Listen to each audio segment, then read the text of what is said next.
주신 하나님이란 주제로 말씀을 증거하려고 합니다. 이 구약 성경을 읽을 때 이 구약 성경을 읽는 방식이 크게 두 가지 방식이 있습니다. 하나는 구약 성경을 읽고 구약 성경을 읽었어요. 우리가 읽었으면 이 말씀 우리 삶 속에 적용해야 되잖아요. 말씀을 적용할 때 구약 성경을 읽고 그것을 패러다임적으로 해석하는 거예요. 패러다임적으로. 그게 뭡니까? 패러다임적으로 한다는 말이. 그러니까 패러다임 그러면 여러분 뭐냐면 틀이라는 말이거든. 틀. 옛날에 여러분 저 이제 붕어빵, 옛날도 아니죠. 지금도 붕어빵 팔잖아요. 붕어빵보다 옛날에 그저 설탕 녹여가지고 그렇게 철판으로 된 데다 집어넣으면 별 모양이다 그러면 뭐가 나와요? 별 모양이 나오고 또 딸기 모양이다 집어넣으면 뭐가 나와요? 거기 뭘 집어넣어도 딸기가 나오죠. 딸기 모양이. 그런 것을 틀이라 그래요. 틀. 이렇게 별 모양에 넣으면 별이 나오고 딸기 모양에 넣으면 딸기가 나오고 그걸 영어로 패러다임이라 그래요. 틀이라고 하는데 예를 들면 쉽게 말하면 이런 겁니다. 오늘 다윗에 대해서 설교했으면 다윗이 이렇게 했는데 이런 상황 가운데 이렇게 살았습니다. 여러분도 이렇게 살면 하나님 복을 주십니다. 이렇게 해석해서 적용하는 걸 그냥 패러다임적 해석이라 그래요. 그렇게 해서 해석해도 괜찮습니다.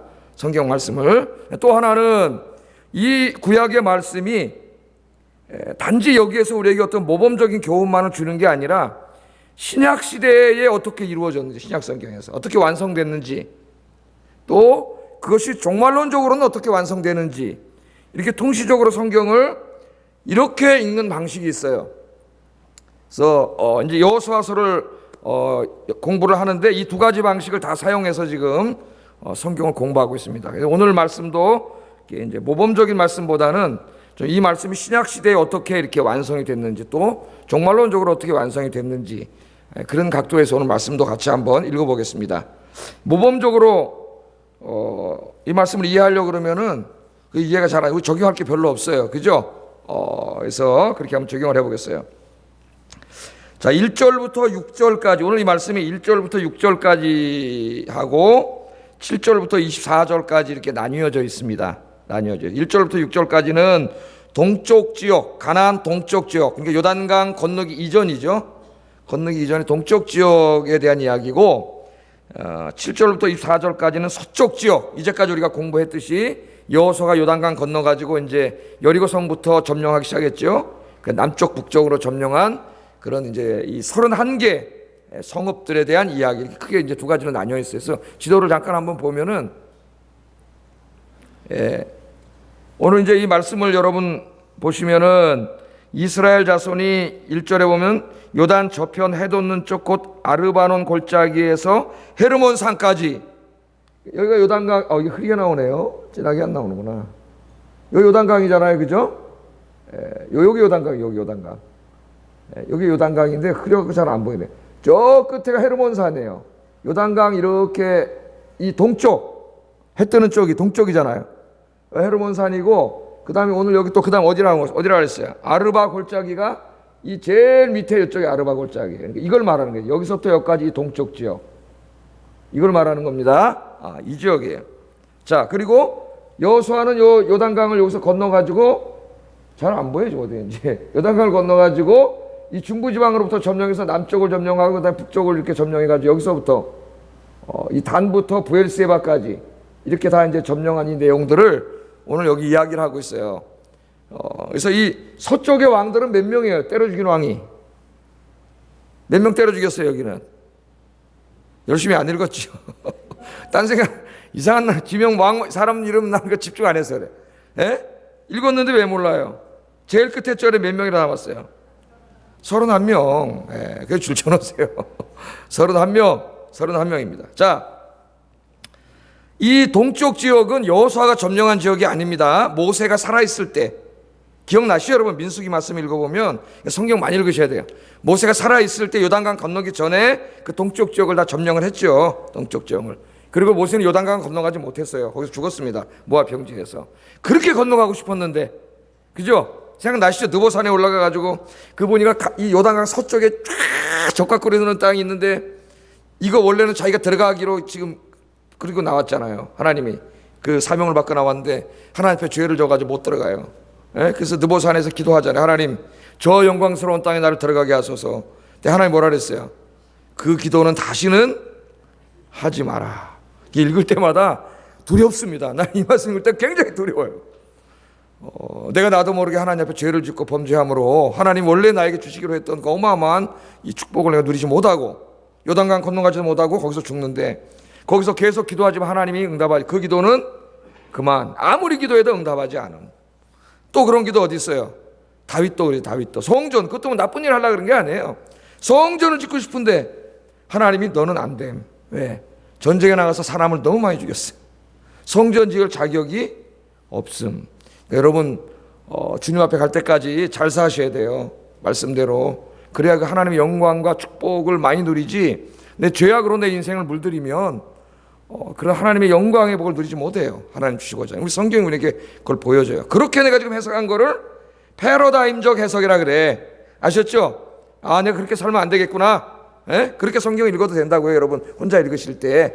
그러나 이제 이게 신약에서 어떻게 완성됐고 종말론적으로 마지막에 어떻게 완성될 것인가는 여러분 혼자 읽고 이해하기는 어려워요. 여기 신학이 필요해요. 여기 목사가 필요해요. 이 설교 잘 들으셔야 돼요. 그럴 때는.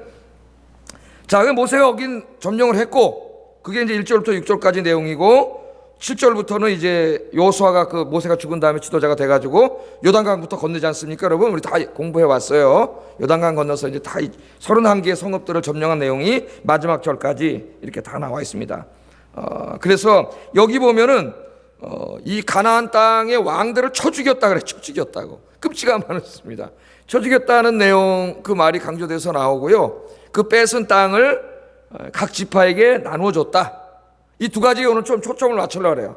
이 두 가지 말씀에서 또 종말론적으로 어떻게 완성되는가 한번 생각해 보려고 합니다. 자, 우리 이미 여호수아 6장 공부할 때에 여러분 우리가 공부했는데 헤렘이라는 말 생각나세요? 헤렘? 생각나세요? 왜 그렇게 하나님께서 여리고성을 점령한 다음에 그 왕들과 족속들과 하다못해 짐승들까지 전부 다 죽이라 그랬느냐? 제가 이렇게 설교했잖아요. 그 안 믿는 사람들이 뭐라 그래요? 이거 너무 끔찍하고 구약의 하나님은 너무 잔인하다. 아니 왜 그 사람들을 다 이렇게 다 죽이라 그러느냐? 그럴 때 여러분 뭐라고 대답하시겠습니까? 그렇게 기독교를 비판하는 사람들이 많아요. 성경을 읽고 하나님이 너무 잔인한 하나님. 그래서 신약 시대에 이단이 마르시온 같은 사람은 구약의 하나님과 신약의 예수님을 보내준 하나님은 다른 하나님이라 그랬어요. 이단이 나왔어요. 이 성경을 다 이해하지 못해가지고 너무 다른 것 같아 자기가 보기에. 그러니까 전혀 다른 하나님이라, 다른 하나님. 이 이단이 돼버렸어요. 그러니까 성경을 잘 모르면 그렇게 이단에 빠져요. 이단에. 자, 그래서 오늘 이제 1절 한번 읽어보겠습니다. 1절 시작.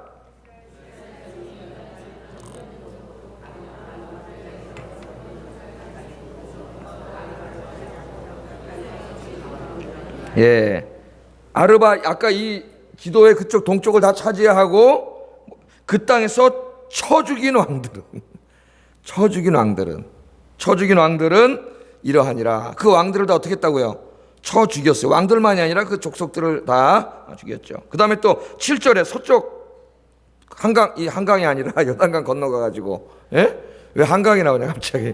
요단강 건너가가지고 다 31개 성읍을 처리한 다음에 또 어떻게 했는지 7절 다음 읽어보겠습니다. 시작.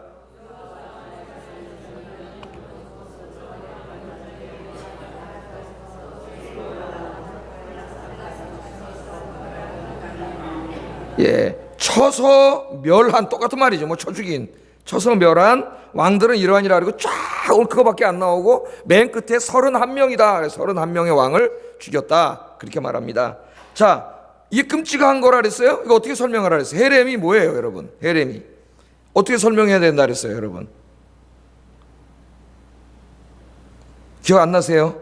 6장에 이걸 여러분 잘 설명을 해줘야 돼. 안 믿는 사람들한테. 왜 구약의 하나님 이렇게 잔인하게 그냥 점령하면 되지 왜 그걸 다 죽이라 그랬냐 말이죠. 예? 이것은 헤렘은 뭐예요? 하나님의 심판을 대행하는 거예요. 하나님의 심판을 제가 6장 우리 할 때 아주 자세히 공부했어요. 예를 들면 노아 시대에 죄악이 관영했죠. 그러니까 제가 그때 뭐라 그랬어요? 하나님이 허용하는 수준의 죄가 있고, 성경을 읽어보면은 그 인간의 연약함을 아시기 때문에 그 허용되는 죄의 수준이 있어요. 한계가. 근데 그게 넘어가면은 최종 심판이 있기 전에 이 땅에서 하나님의 심판이 있습니다. 개인에게도 있고 나라에도 있고 심판이 있어요. 이게 우리가 이걸 조심해야 돼요. 그것을 죄가 관용했다. 성경 관용했어요. 그랬더니 홍수로 심판을 하셨죠. 그래서 노아와 그 가족만 빼고 또 한 쌍씩 이렇게 하고 이제 정결한 짐승 7쌍씩만 빼고는 전부 다 어떻게 죽었어요? 물로 죽었죠. 뭐가 죽였어요?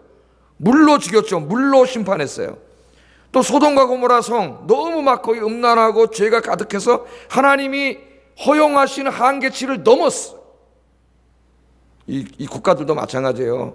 넘으면 하나님의 심판이 있어요. 그 어떻게 했어요?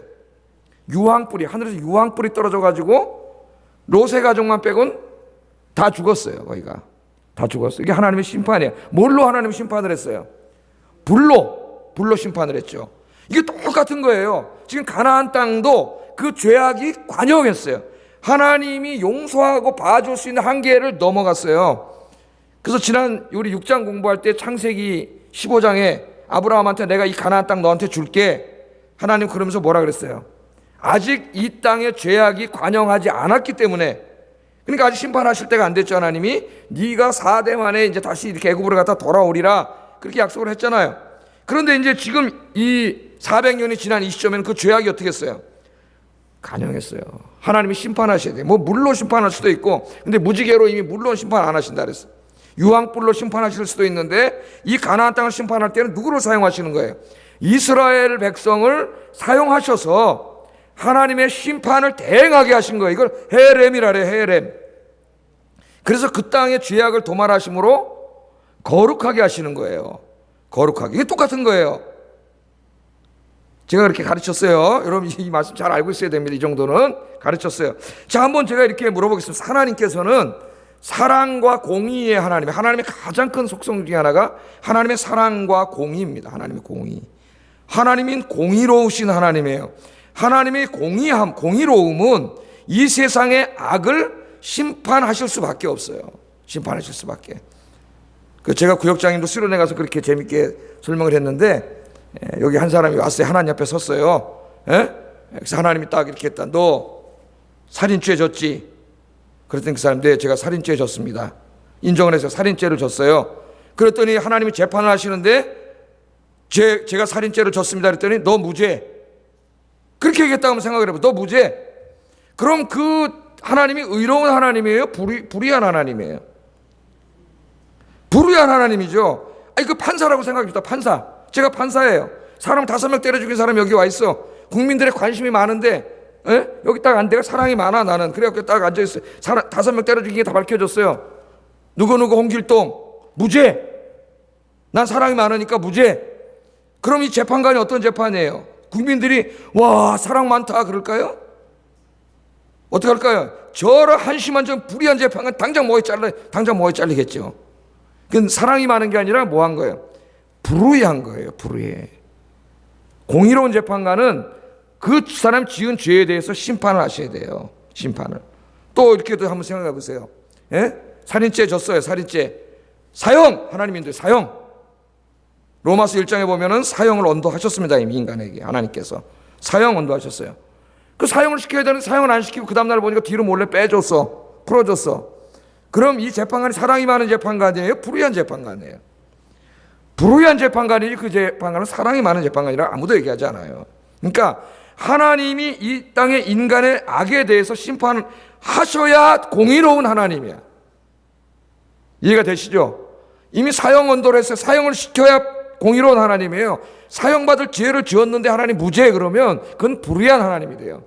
이게 로마서에 나오는 하나님의 의라고 하는 개념을 이런 관점에서 우리가 이해해야 됩니다. 하나님의 의. 그러면 하나님의 공의는 다 우리 이미 로마서 1장에 의하면 사형이에요. 사형. 심판받고 죽어야 돼요. 우리가. 하나님의 진노의 심판을 받아야 돼요. 우리가. 근데 하나님은 사랑의 하나님이에요. 사랑의 하나님. 사랑의 하나님은 용서하셔야 되는데, 그럼 여기 하나님의 딜레마에, 우리 인간 같으면 딜레마에 빠집니다. 심판해야 되는 공의와 용서하는 사랑이 충돌을 해요. 충돌을. 그래서 예수님의 십자가를 사랑과 정의의 변증법이라고 하는 이 주제로 논문을 쓰는 사람들이 많아요. 사랑과 공의의 변증법이라고 하는 주제로 논문을 쓰는 사람이 많아요. 그 하나님께서 이 공의의 심판을 하셔야 돼요. 사랑은 용서해야 돼요. 그 하나님 어떻게 이걸 해결하셨어요? 삼위 하나님께서, 삼위일체 하나님 모이셔서 우리 인간을 구원하기로 의논하시고 성자 하나님께서 인간의 몸을 입고 이 땅에 오셔서 어떻게 합니까? 우리 인간이 받아야 될 하나님의 공의의 심판을 다 누구에게 쏟아부은 거예요? 예수님이 받으신 거죠. 예수님에게 유죄 선고를 한 거예요. 그래서 예수님이 십자가에서 우리의 모든 우리가 받아야 될 심판을 받고 죽으신 거예요. 그 십자가 위에서 인류의 모든 죄를 예수님이 하나님의 공의가 그날 그 십자가 위에 전부 다 쏟아져 부은 거예요. 하나님이 거기서 이 미로실라 볼프는 그 성자 하나님 안에 성부 하나님도 성령 하나님도 함께 내주하고 계셨다. 좀 어려운 말인데 삼위일체 설명할 때 그런 말을 해요. 성부 고난서를 얘기하는 건 아닙니다. 그런 이야기를 해요. 그러니까 삼위일체 하나님이 다 고난을 받으신 거예요. 거기서 우리 인간의 죄를 용서해 주신 거예요. 대신 고난을 한 거예요. 자, 그래서 유죄 판결을 누가 받았어요? 예수님이 유죄 판결을 받았기 때문에 이제 여러분, 저와 여러분이 예수 믿고 구원받아서 그 하나님의 유죄 판결을 받지 않고 여러분들은 이제 하나님의 법정에 나중에 쓰게 됩니다. 우리가 죽으면. 거기서 여러분들은 어떤 판결을 받게 돼요? 이제 무죄. 그걸 신학적으로 말하면 속죄함을 얻었다는 거야. 속죄함. 사형수인데 죄를 용서받았어요. 받았을 뿐만 아니라 뭐라 그래? 너를 내가 이제는 의롭다 칭하리라. 그게 무죄 그 말이에요. 소극적으로 말하면 무죄고 적극적으로 말하면 의롭게 칭해 주신 거예요. 우리가 의롭다 된 거예요. 왜? 그냥 의롭다 그랬으면 하나님 불의한 하나님이에요. 하나님이 아니에요. 그 공의가 쏟아부어졌어요. 자기 자신에게. 그래서 저와 여러분이 어떻게 돼요? 예수 믿고 구원받은 거예요. 그걸 성경에서는 하나님의 사랑이라고 얘기하고 하나님의 은혜라고 이야기해. 은혜. 그 엄청난 것을 공짜로 우리에게 주셨기 때문에. 그런데 그냥 가만히 있는데 그걸 다 누리지는 않죠. 저절로 누리는 건 아니에요. 하나님은 다 이미 구원을 만들어 놓았지만 저절로 누리는 건 아니에요. 우리가 할 일이 있어요. 뭐예요? 우리가 그 주님의 사랑을 받아들이는 거예요. 내가 그 주님의 사랑을 받아들이는 거예요. 우리가 그걸 믿는다 그래. 믿으면 그 믿는 순간 어떻게 되는 거예요? 우리의 모든 죄가 사함받고 하나님의 공의가 예수님을 통해서 다 사함받고 우리가 무죄 칭의, 여러분 그래서 이신칭이 믿음으로 뭘 받았어요? 의롭다함을 받았어요. 그걸 성령으로 보증받았어요. 이제 아직 재판은 안 열렸어요. 재판은 언제 열려요? 주님 오시면 재판이 열려요. 그러나 여러분이 진짜 예수님을 믿는 사람이라면 그 재판에서 이미 무죄 판결을 받기로 보증받은 거예요. 여기서 할렐루야. 그러니까 그게 미래의 일이기 때문에 미래는 믿음이에요. 믿음이고 때로는 그래서 소망이라 그래요. 소망. 아직 이루어지지 않은 거기 때문에 성경에서는 소망이다. 우리에게 그렇게 가르쳐 줍니다. 그러나 끝까지 이 하나님의 사랑을 거부한 사람들, 하나님께서는 그 공의의 진노를 다 아들에게 쏟아부으시고 누구든지 아들만 붙잡으면 구원을 얻게 하셨는데도 불구하고 그 엄청난 하나님의 사랑과 은혜를 끝까지 거부하고 악을 행한 사람들에게는 어쩔 수 없는 하나님의 공의의 심판이 임하게 됩니다. 마지막에. 그래서 지금 이 가나안 땅의 이 심판의 내용은 바로 종말론적인 하나님의 심판을 모형론적으로 보여주고 있다.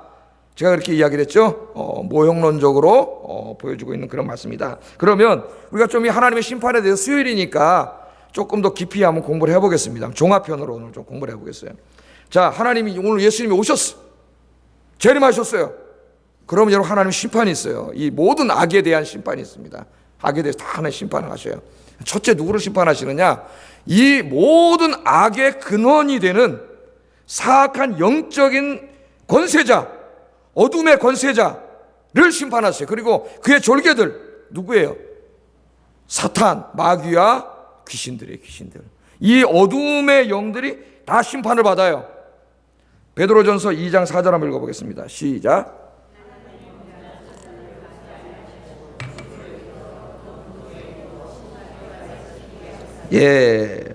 범죄한 천사들을 용서하지 않니 사탄은 구원받지 못해요. 용서하지 않고 심판을 받아요. 또 요한계시록 20장 10절 읽어보겠습니다. 시작. 불과 유황못에 던져지니 거기는 그 짐승과 거짓 선지자도 있어 세세토록 밤낮 괴로움을 받으리라. 이 불못, 우리말로는 이제 지옥이라고 번역을 하기도 하는데 지옥은 땅속에 있는 감옥이란 말이죠. 그래서 사실 그 용어는 불교 용어입니다. 기독교 용어는 불못, 이렇게 불이 있는 연못, 이제 우리는 그 불교 용어로는 지옥, 땅 속에 있는 감옥, 이래 지옥이라고 이제 번역도 했어요. 번역했는데, 자, 여기에 이 지금 마귀들이 전부 영원히 갇혀갖고 영원토록 고난을 받는 심판을 받아요. 마귀가 지금은 활동을 하고 있습니다. 예수님이 십자가에서 죽으시고 부활하셨을 때 그 머리통을 내려치셔가지고 그 세력이 굉장히 약해졌지만 그래도 여전히 강하게 활동하고 있어요. 그러나 예수님이 오시는 날 완전히 잡아가지고 이 불못에다가 집어넣어서 영원히 봉해버려요. 거기서 영원히 고통을 받는 이 마귀에 대한 심판이 있어요. 악의 근원이 심판받기 때문에 하나님의 나라에는 다시는 악이 없습니다. 악의 근원이 없어졌기 때문에. 우리 인간의 마음을 사악하게 하는 게 사탄인데 얘가 심판을 받았기 때문에 다시는 그런 일이 없어요. 천국에서 좀 이따 나와요. 두 번째는 마귀가 심판을 받은 다음에 모든 인간들이 심판을 받아요. 그래서 이 땅에 태어나서 한평생 살고 죽은 모든 사람은 하나님의 재판 앞에 섭니다. 이걸 요한계시록의 백보자 심판이라 해요. 백보자 심판. 하나님이 판사가 되세요. 하나님은 창조주 하나님이기 때문에 이 세상의 잘못을 다 바로잡아야 될 책임이 있으세요. 그래서 그날이 바로 잡는 날이에요. 바로 잡는 날. 우리나라에서 잘못하면 누가 최종 판결을 내려? 판사가. 대통령이 내리는 게 아니에요. 판사가 판결을 내리잖아요. 하나님이 재판관이 되셔요. 근데 하나님은 공의로운 하나님이에요. 이 땅의 재판은 억울한 재판이 너무나 많아. 판사도 이렇게 제대로 갖춰지지 않은 이런 사람도 너무 많아요. 또는 사실이 다 밝혀지지 않아서 억울한 일 당한 사람도 많아. 그러나 하나님은 그렇지 않아요. 정의롭고 공의롭고 전능하신 하나님이기 때문에, 전지하신 하나님이기 때문에 하나님의 재판은 공의로워요. 그럼 우리가 하나님 앞에 뭐가 다 재판을 받아야 되냐면은, 첫째는 뭐가 재판받을 것 같아요?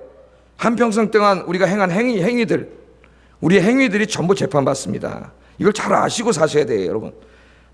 요한계시록 20장 12절 13절 읽어보겠습니다. 시작.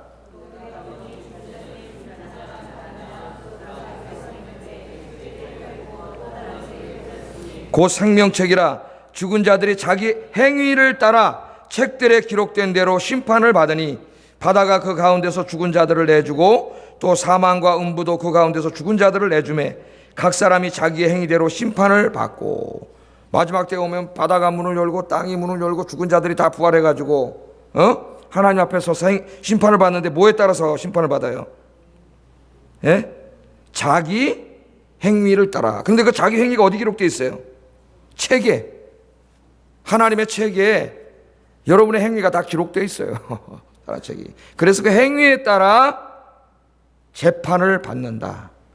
행위대로, 각 사람이 자기의 행위대로 심판을 받고, 이런 말씀을 잘 들으세요. 그 다음에 고린도전서 5장 10절 읽어보겠습니다. 시작.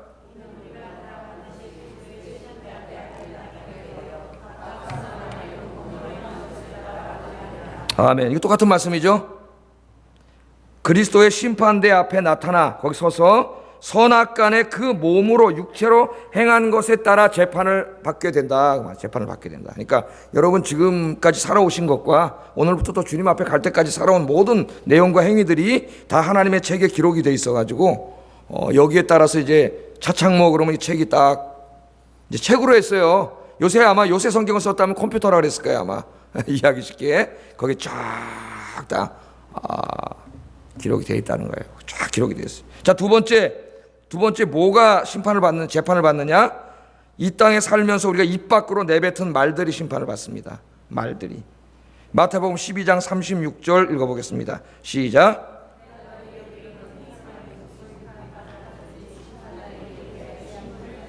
아멘.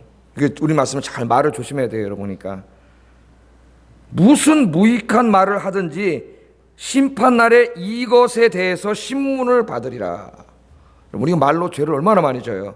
이 말로. 오늘 또 기도하세요, 여러분. 내 입술에 파수꾼을 세워달라고 기도하세요. 마귀가 이걸 통해서 쉴 새 없이 죄를 짓게 하는데, 그래서 오죽하면 입에 보초를 세워달라고 기도했겠어요, 그 사람이. 그 경건한 사람이 죄 짓지 않게 입에다 보초를 세워가지고 나쁜 말이 나오려고 하면 콱 보초가 막아달라는 기도예요. 못 나오게. 여러분, 우리가 한평생 했던 말에 대해서 다 심판받습니다. 다 녹음되어 있어요, 하나님 앞에. 그 다음에 심지어는 생각까지도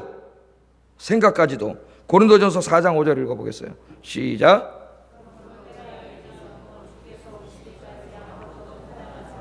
그가 어두움에 감추인 것들을 드러내고 마음의 뜻을 나타내시리라. 우리 마음에 생각한 것까지도 하나님 다 드러나요. 우리의 행위와 말과 생각들이 하나님 앞에 다 드러나요.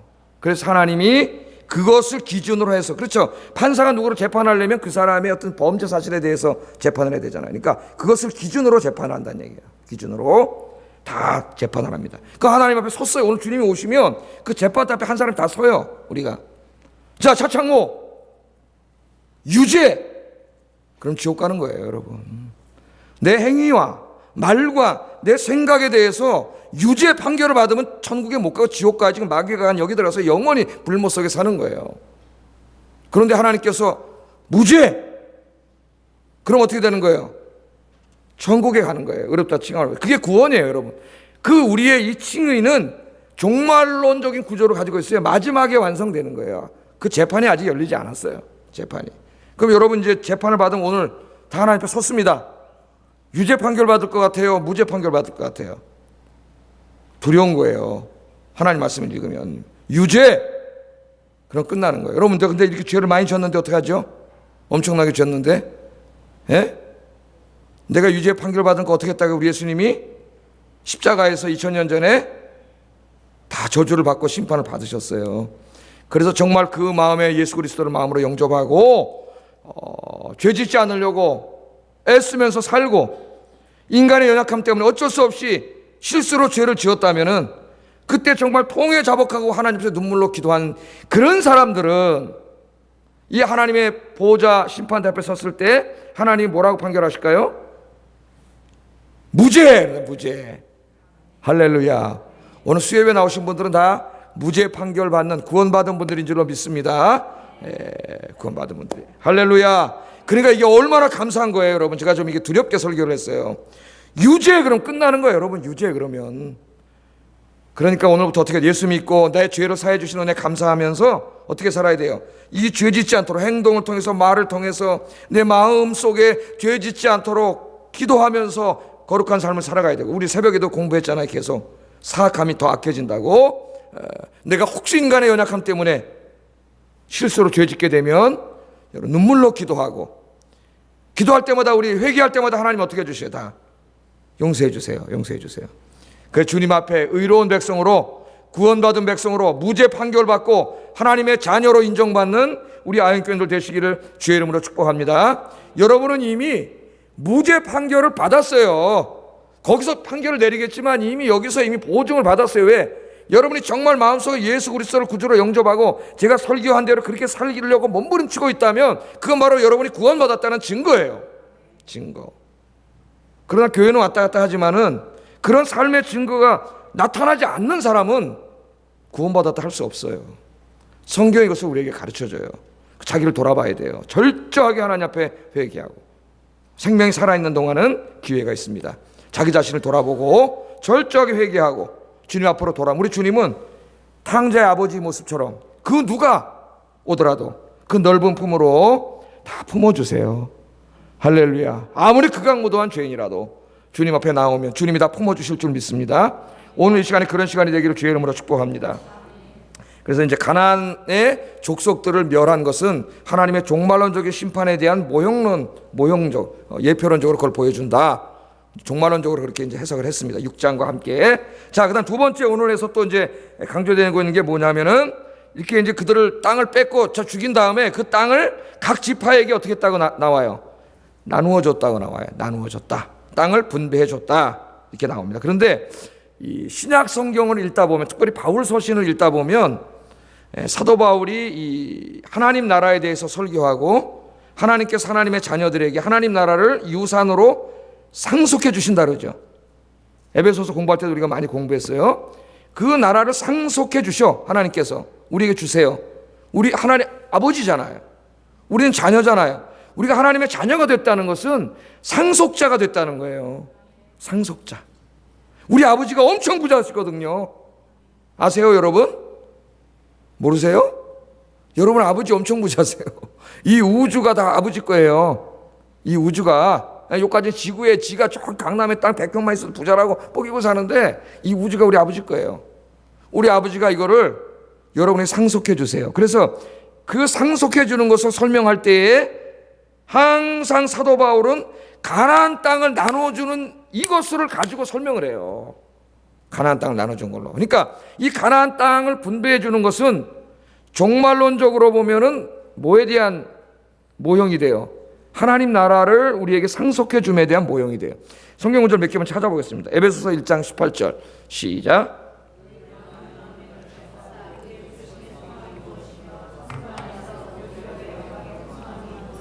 여기 그 기업, 그 기업이 뭐냐면 구약의 가나안 땅을 나눠준 거예요. 이렇게 나눠준 땅을 자기 기업이라 그러잖아요. 기업. 이게 다 이 가나안 땅의 언어로 지금 설명을 하고 있어요. 사도 바울이. 하나님 우리에게 영광스러운 그 나라를 주시는데, 상속해 주시는데, 그것이 너희의 기업의 영광이 이 땅의 기업과는 비교할 수 없을 정도로 풍성하고 영광스러움을, 여기 기업이라는 말이 가나안 땅 나눠준 그 땅을 말하는 거거든. 그 땅을 의도적으로 연관시켜서 설명을 합니다. 또 골로새서 3장 24절도 마찬가지. 한번 읽어보겠습니다. 시작.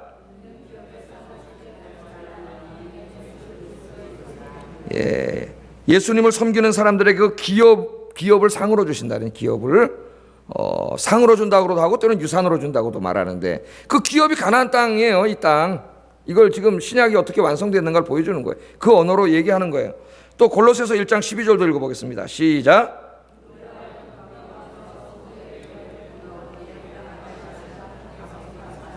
아멘. 여기도 성도의 기업의 부분을 얻기에 합당하게 하셨단 말이에요. 여러분이 거기서 유죄 그러면 지옥으로 가야 되는데 무죄, 그래서 하나님의 자녀가 회복됐기 때문에, 자녀가 하나님의 아버지라고 부르잖아요. 여러분이. 그러니까 상속자가 된 거예요. 이제 그게 얼마나 감사하냐 이거예요. 그 감사, 그 알아니까 니네들이 좀 감사하기를 원한다 그 말이에요.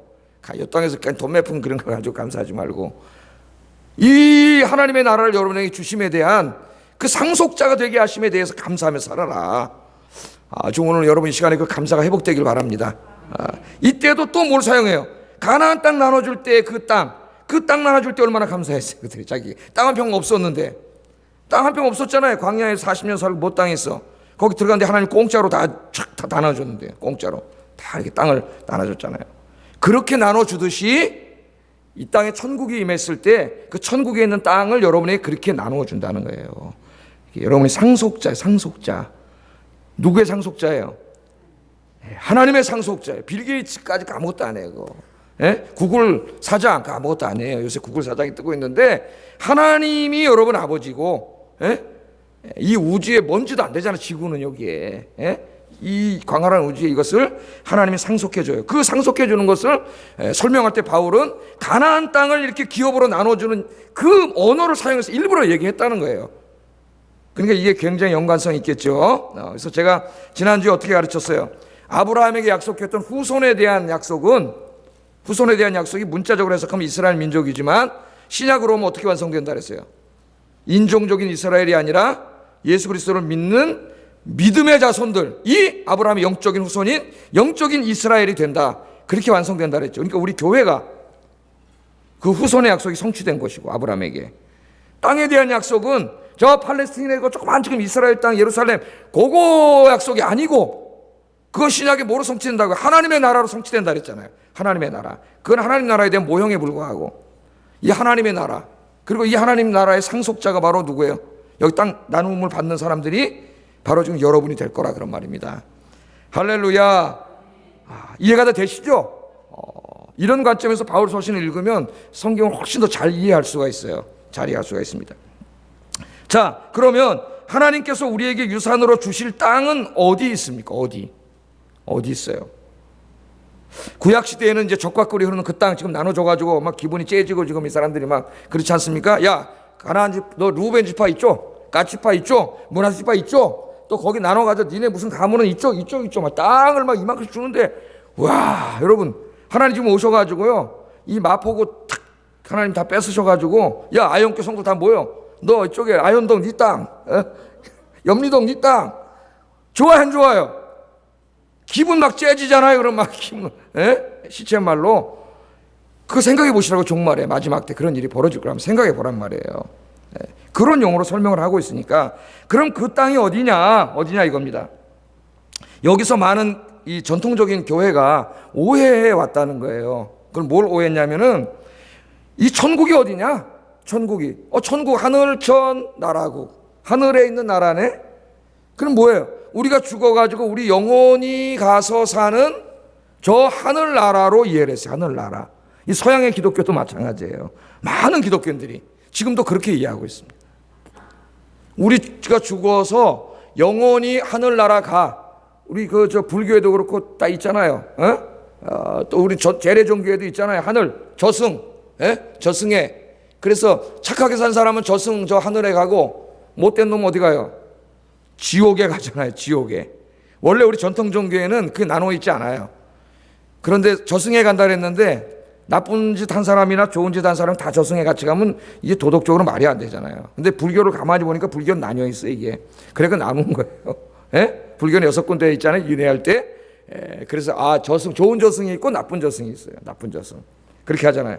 우리 기독교도 그래가지고 우리가 죽어서 영혼이 그냥 가서 하늘나라는 어디냐 그러면 저기 어디 있죠? 얼마나 올라가야 지금 하늘나라가 있는 거예요? 지금도 많은 사람들이 잘못 알고 있어요. 성경을. 그거 아니에요, 여러분. 그게 아니라 그랬죠. 제가 이걸 늘 가르칩니다. 이거 가르쳐야 되기 때문에 굉장히 힘들어요. 다 신학적인 설명을 해야 되기 때문에 다 가르쳐요. 자, 그런 것은 우리 기독교가 아닙니다, 여러분. 그거는 헬라 종교예요. 헬라 종교. 헬라 종교는 영혼 불멸설을 믿는다 그랬죠. 영혼 불멸설. 그래서 사람이 이 인간의 육신이라고 하는 것은 이거는 이 타락하고 죄악으로 가득한 것이기 때문에 구원이 뭐냐면 우리 영혼이 지금 감옥에 갇혀 있다 그래요. 헬라에서는. 그래서 이 영혼이 이 육신의 감옥으로부터 벗어나서 자유로움을 얻어가지고 그 영혼이 있는 곳으로 가는 게 구원이에요. 육신은 어떻게 돼요? 썩어서 없어지는 거예요. 그 영혼 불멸설. 이게 기독교로 알고 있는 사람이 굉장히 많아요. 교인 중에. 맞아요?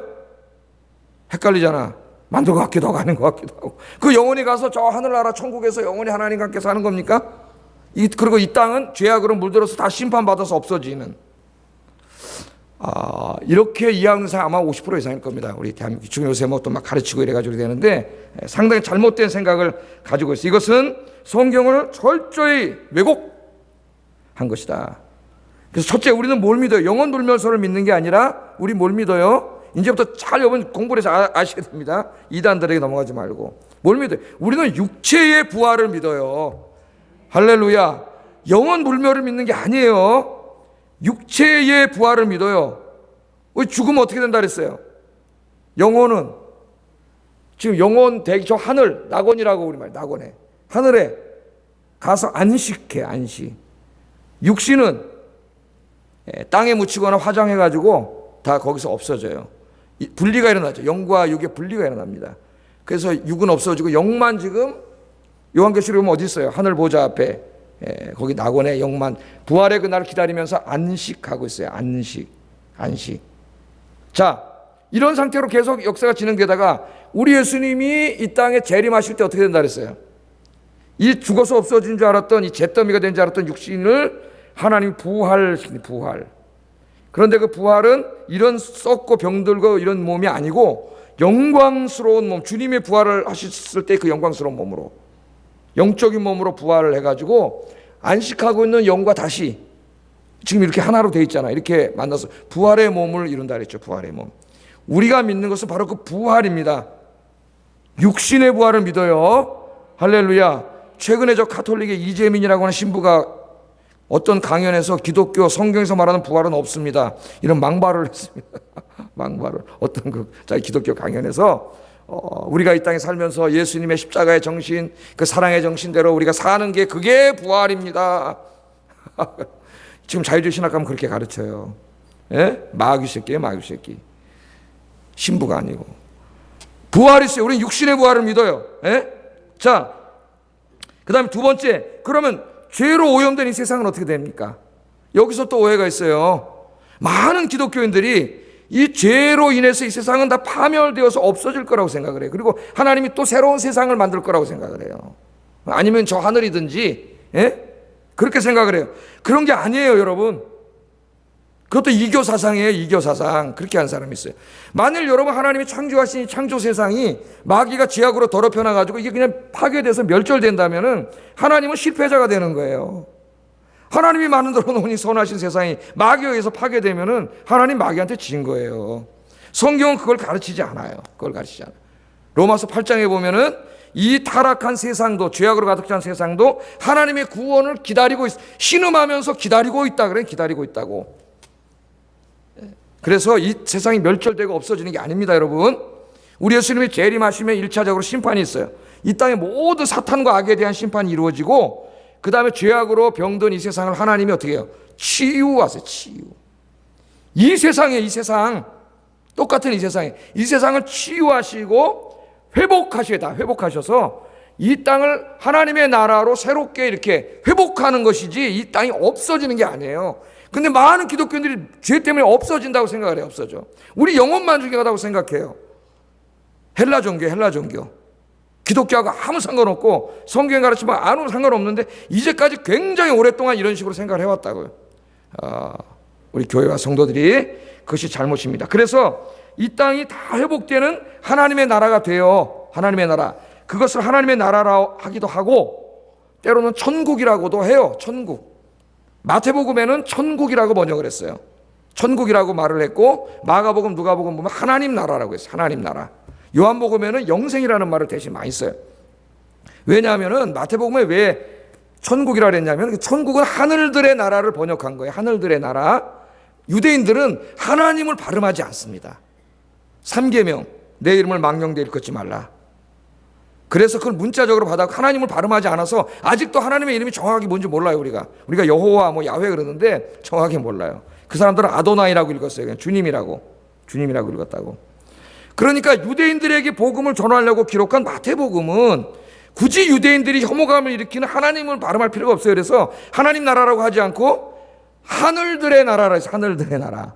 그 우리 한문으로 번역하다 보면 천국이 된 거예요. 천국. 또 어떤 사람은 천당이라 그래요. 천당. 네, 집답 잘 써가지고. 그러나 이제 이 원래 의미는 하나님의 나라가 더 정확한 의미예요. 하나님이 통치하시고 다스리시는 하나님의 나라예요. 하나님의 나라. 그래서 이 땅에 하나님의 나라가 이루어진다. 천국이 이루어진다. 제가 왜 하나님의 나라라고 자꾸 그러냐면은 천국이라 그러면 자꾸 오해해요. 죽어서 가는 저 어디 하늘나라에 있는지 알고 하나님의 나라가. 그래서 하나님의 나라라고 될 수 있으면 이야기하면서 또 쉽게 얘기하려고 또 천국이라고도 얘기해. 제가 혼자 고민을 많이 합니다. 왜? 이해해야 되니까. 성도들이 이해해야 되니까 그렇게 얘기를 해요. 그래서 이 땅에 하나님의 나라가 이루어져요. 그럼 하나님의 나라가 다 치유되고 회복되면은 이제 구원받은 성도들이 이 하나님의 나라 어떻게 준다고요? 유산으로 상속해 준다고요. 여러분들에게. 그러니까 여러분 이 땅에 지분이 있어요. 한 평도 없어도 엄청난 지분이 있어요. 예? 한번 그 상상해 보세요. 그 땅을 가나안 땅을 분배해 준 것처럼 다 주세요. 하나님이. 이 땅의 등기 잠깐입니다, 여러분. 야, 내 땅이 말이야. 강남에 3,000평인 이 등기 탁, 예, 3,000평 자창모 탁 지주고 끝이에요. 그거. 예. 그거 뭐 영원한 것 같아요? 주님 오시면 그 등기는 말짱 도루묵이나 아무것도 안 돼요. 영원히 소유하지 못하는 거예요. 진짜 등기는 누구한테 받아야 돼요? 하나님한테 받아야 돼요. 하나님한테. 예. 그래서 하나님께서 이것을 다 이렇게 유산으로 상속해 주세요. 그러니까 지금 아까 뭐라 그랬어요? 하나님, 이 상속자가 된 것에 대해서 하나님께 감사하라. 안 감사해. 이 땅에서 돈 좀 많이 주면 감사하다 그러지. 돈 좀 없으면 또 하나님 어딨냐 그러고. 왜 맨날 그만 보고 사니까. 땅만 보고 사니까요. 예? 그 나라를 바라보고 사세요. 그러면 이 땅에까지 돈 좀 있고 없고 아무 상관없어요. 뭐 조금 불편하긴 해요. 인간이니까 조금 또 서운하기도 해. 그러나 그거 짓누르진 않아. 그것 때문에. 목사도 조금 없으면 좀 있었어요. 하나님 좀 주세요. 그런데 그것 때문에 뭐 내가 불행해지고 짓눌리고 내 인생이 뭐 끌려다니고 그러지 않아요.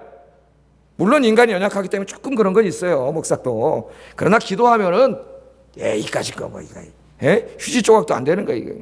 하나님 주실 그 나를 바라본다면 이걸 다 주시는 거예요. 이게 하나님의 은혜예요. 이게 상속자가 된 거예요. 여러분들이 상속자가.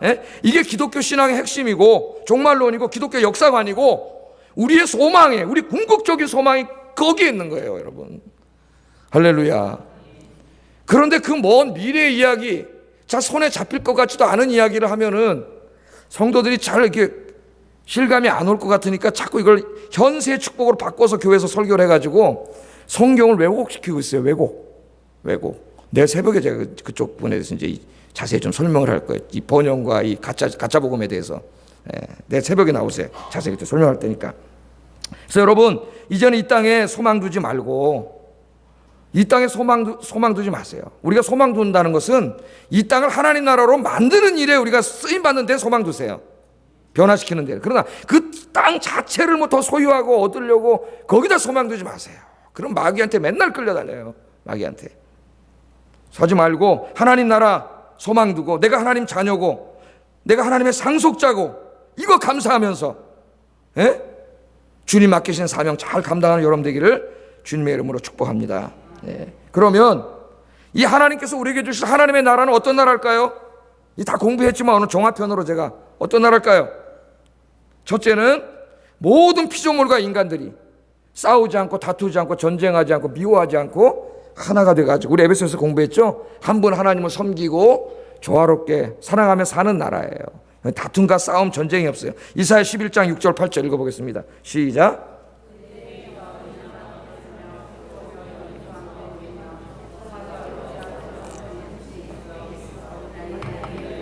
암소와 곰이 함께 먹으며 그것들의 새끼가 함께 엎드리며 사자가 소처럼 풀을 먹을 것이며 젖 먹는 아이가 독사의 구멍에 장난하며 젖된 아이가 독사의 굴에 손을 넣을 것이라. 유명한 그림입니다. 유명한 거. 뭐 기독교인 아니고 역사학자, 뭐 사회학자가 다 인용하는 거예요. 안 믿는 사람도 인용하는 그림이에요. 여기 지금 뭐가 나와요? 어린 양과 이리가 함께 놀아요. 함께 살아요.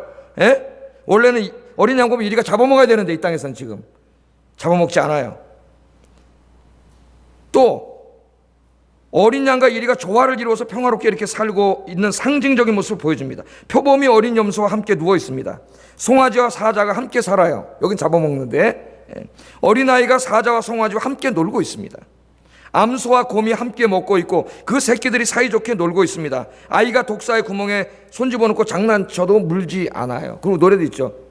물지 않는 참사랑과 기쁨의 그 나라가 이제 속히 오리라. 이건 굉장한 소망의 찬송이에요.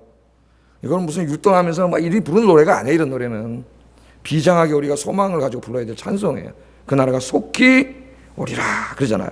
이런 나라, 전쟁이 없고 싸움이 없고 다툼이 없고, 요새 교회 와서도 어떤 사람하고 친하게 지냈는데 어느 날 조금 이렇게 눈 한번 째려봤다가 그게 이게 돼가지고 그냥 맨날 또 감기가 틀어져가지고, 또 무슨 말 한마디 있다면 또 감기가 틀어져가지고, 어제까지는 죽고 살았는데 오늘 또 이렇게 돼가지고 얼마 힘들어. 거기 나랑 그런 게 없어요. 왜? 죄가 다 없어졌기 때문에. 집사님 할렐루야, 만나면 기쁨과 사랑 이밖에 없어요. 무기 갖고 싸우지 않아요.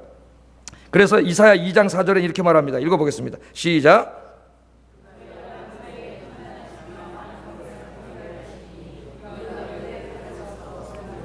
그들의 창을 쳐서 낫을 만들 것이며 이 나라와 저 나라가 다시는 칼을 들고 서로 치지 아니하며 다시는 전쟁을 연습하지 아니하리라. 무기가 필요 없어요. 다 농기구로 만들어가 평화로운 나라예요. 전쟁이 없어. 싸우지 않아. 죽이지 않아요. 하나님께서 또 이렇게 말씀하십니다. 9절 말씀, 이사야 2장 9절 읽어보겠습니다. 시작. 내 거룩한 산 모든 곳에서 해됨도 없고 상함도 없을 것이니 이는 물이 바다를 덮음같이 여호와를 아는 지식이 세상에 충만할 것임이니라. 아멘. 이게 이사야 2장과 11장이 앞으로 이 땅에 임할 하나님 나라의 모습을 상징적인 모습으로 보여주는 위대한 그림입니다. 여러분, 위대한 그림. 자, 첫째는 그런 나라의 모습으로 보여주고, 또 두 번째는 이 하나님의 나라는 어떤 나라의 모습으로 보여주냐면 죄와 죽음과 고통과 슬픔이 없는 나라예요. 우리 많이 읽었죠, 이거. 요한계시록 21장 1절 4절. 읽을 때마다 너무 좋아요. 같이 한번 읽어보겠습니다. 시작. 아니 이거 말고 21장 1절 4절. 21장 1절 4절. 21장 1절 4절.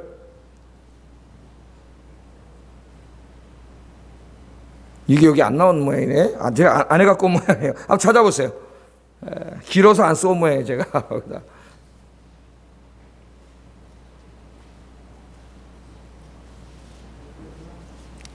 요한계시록 21장 1절 4절 읽어보겠습니다. 시작.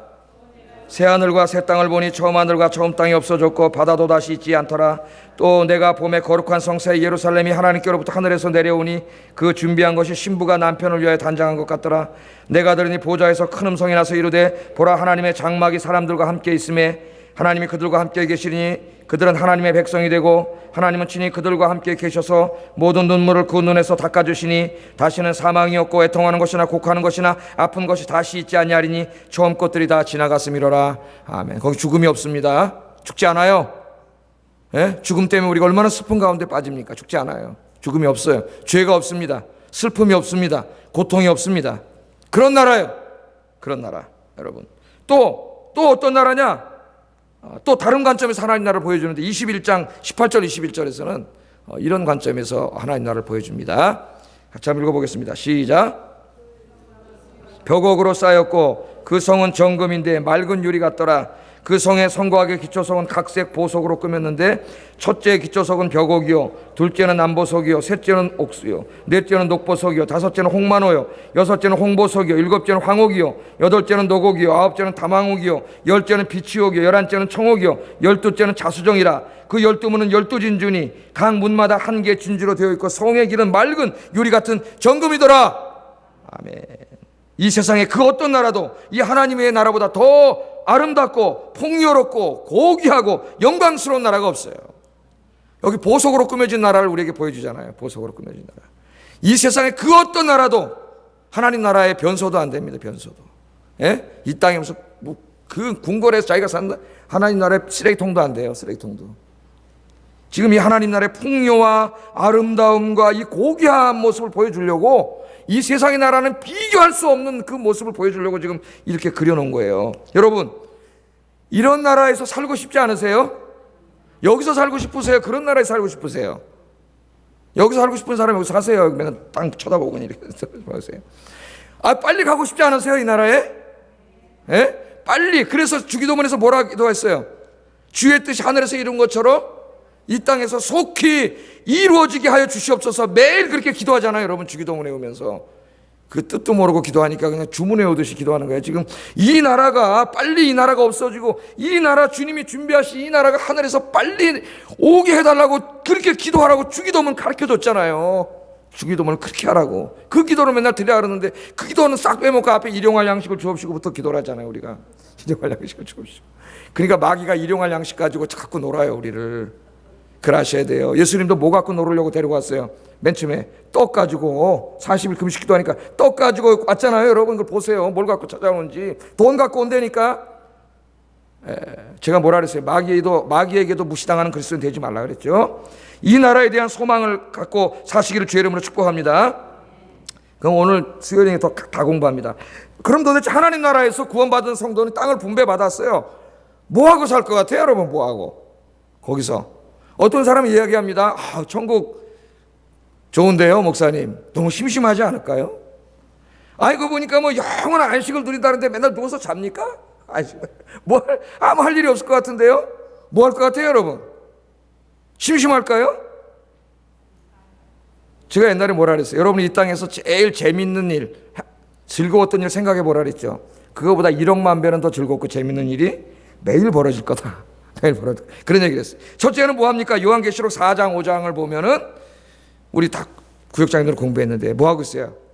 구원받은 성도들과 그 14만 4천 명으로 상징되는 구원받은 성도들과 천군 천사와 온 피조물들이 하나님께 찬양과 경배와 존귀와 영광을, 하나님과 어린 양에게 영광을 돌리는 예배를, 장엄한 예배가 드려지고 있습니다. 그래서 예배 드릴 때 여러분 요한계시록 4장 5장의 예배를 여러분 자신도 드릴 수 있도록 기도하라 그랬어요. 여러분의 예배가 와서 맨날 졸다 가는 예배가 아니라 그 천상의 예배가 매일 여러분이 드린 예배가 하나님 영광의 예배. 그 예배는 우리가 가장 사랑하시는 하나님과 늘 만나서 교제하는 시간. 여러분 사랑하는 사람 만나서 데이트하면 지겨워요? 둘이 맨날 만나서 뭐하지 쟤네들은? 심심하지 않을까 그래요? 무지장 재밌어요. 맨날 뭐 할 것도 없는데 헤어져갖고 또 집에 가서 또 전화해. 3시간 전화하고 그랬어요 저도 옛날에.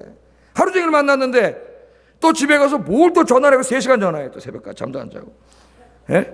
사랑하시는 하나님 만났을 때, 그래서 톰 라이트라는 신학자는 예배 때 하나님 만나는 그 감정을 사랑하는 사람이 만나는 감정하고 유사하다 그랬어요. 유사하다. 사랑하는 사람 만나러 오는데 무슨 지루합니까? 여러분 연애하면 사랑하는 사람을 만나가지고 이런 사람 있어요? 졸고? 그날로 잘리지 그냥? 예? 가슴이 콩닥콩닥 졸다가도 그냥 그 사람만 보면 눈이 번쩍 띄어가지고 그냥, 예? 예배가 그런 거라는 거예요. 그런 감격. 그런 예배가 있어요. 그러나 또 하나가 있어요. 중요한 게. 우리 새벽 기도 때 공부했는데 디모데 후서 2장 12절 같이 한번 읽어보겠습니다. 시작.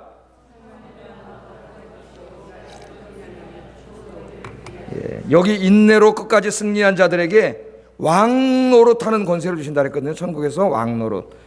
10골 다스리는 권세를 주리라. 이런 표현으로 굉장히 많이 이야기합니다. 그래서 종합적으로 읽어보면은 다스리는 권세. 그러니까 예수님과 함께 하나님의 나라를 다스리는 일을 해요. 다스리는 일. 그게 뭘까? 여러분 이 우주를 한번 생각해 보세요. 어마어마합니다. 지금 우주가. 이 우주를 다스리는 일을 한다고. 다스리는 일. 예? 다스리는 일을 한다. 그게 뭘까요? 상상이 잘 안 되면 제가 그 창세기 2장 15절에 아담과 하와를 생각해 보면 안다 그랬어요. 창세기 2장 15절 한번 읽어보겠습니다. 시작.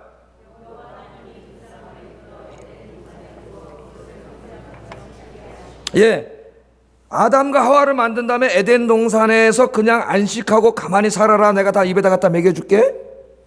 에덴 동산은 내가 경작할게. 그랬나요 하나님이?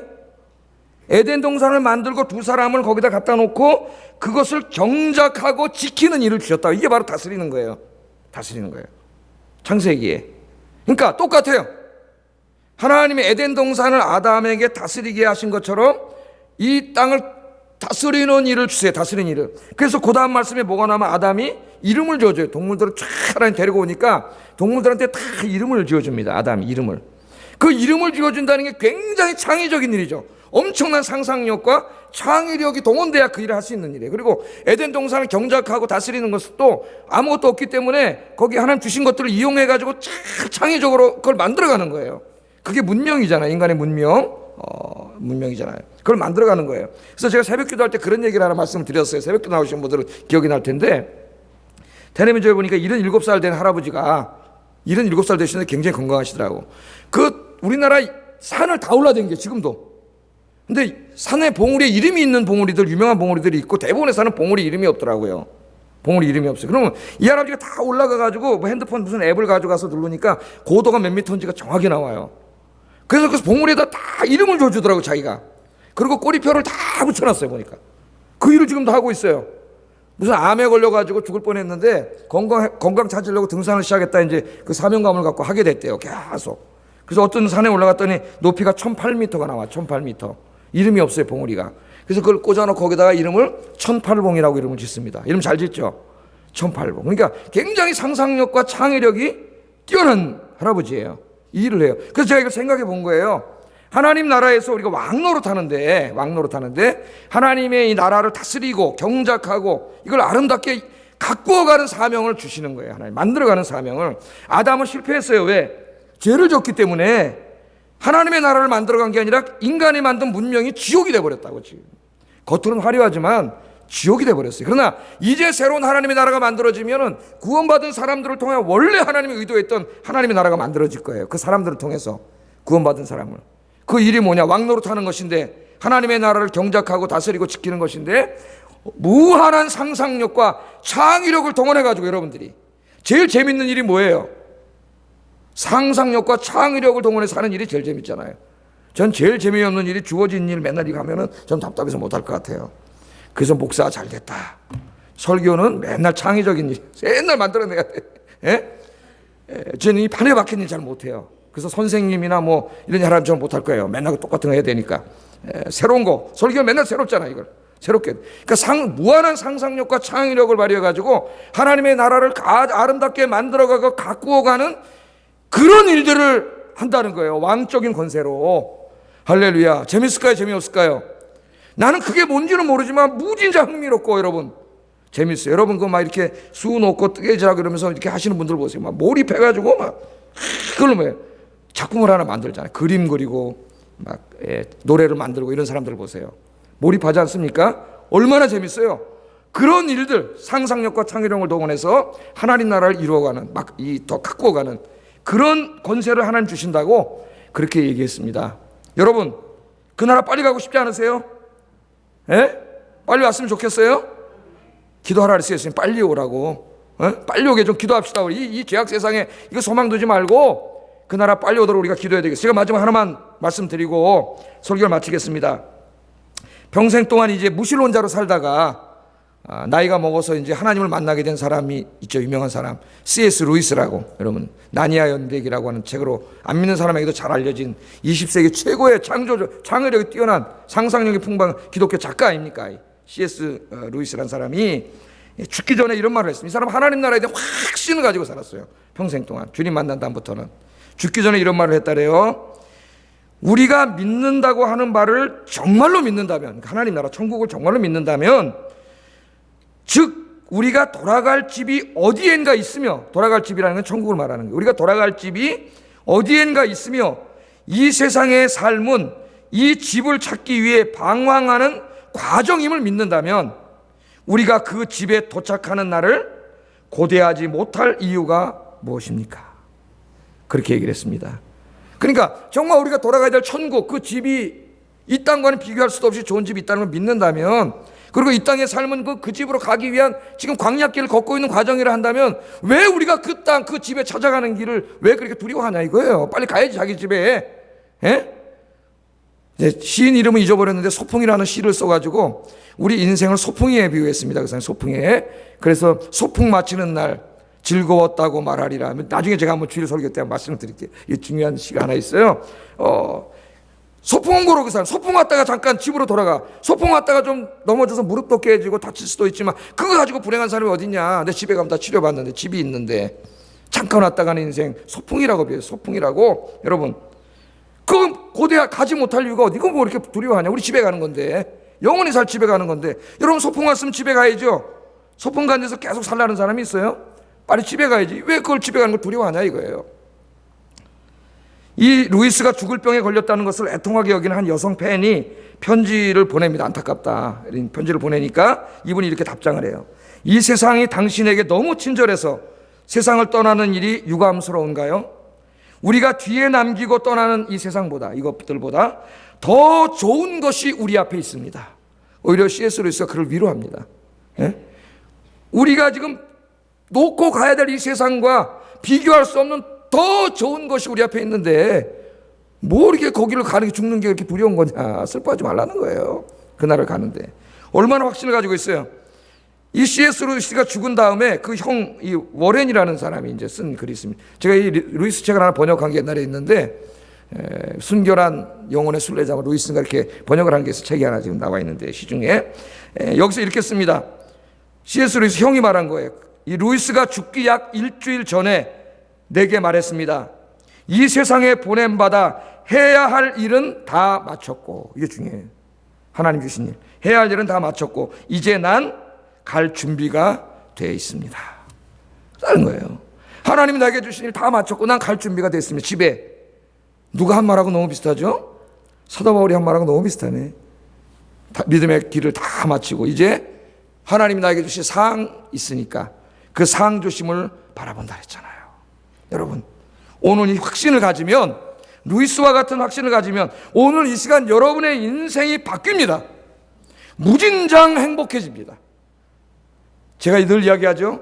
신앙심이 깊어질수록 행복해집니다. 그러니까 행복해지려고 돈 벌려고 하지 마세요. 돈 행복 주지 못해요. 더 하나님께 가까이 가세요. 더 여러분이 갖고 있는 이 하나님 나라의 확신이 더 깊어지도록 기도하세요. 그러면 진짜 행복해져요. 그 나라를 확신하는 순간 여러분 이 땅의 것들을 바라보는 모든 시각이 바뀌어요. 내 인생을 바라보는 시각도 바뀝니다. 그래서 남은 인생을 믿음의 싸움을 싸워나가고 주님이 주신 사명을 감당하면서 살아갈 수가 있어요. 오늘 오신 여러분들이 그런 믿음의 소유자들이 되기를 주의 이름으로 축복합니다. 내일도 새벽에 나와서 더 기도하면서 하나님 앞으로 더 가까이 주님 나라로 더 가까이 그 믿음을 더 깊이 누리는, 그래서 행복해지는, 진짜로 행복해지는 여러분 되시기를 주의 이름으로 축복합니다. 기도하겠습니다. 이 주제를 가지고 우리 함께 기도하겠습니다. 사랑과 은혜가 충만하신 하나님 감사합니다. 오늘 귀한 말씀을 통해 우리에게 많은 것을 생각하고 깨닫게 해주셨습니다. 하나님은 악을 심판하시는 하나님입니다. 하나님 아버지 주님 앞에 우리 인생 평생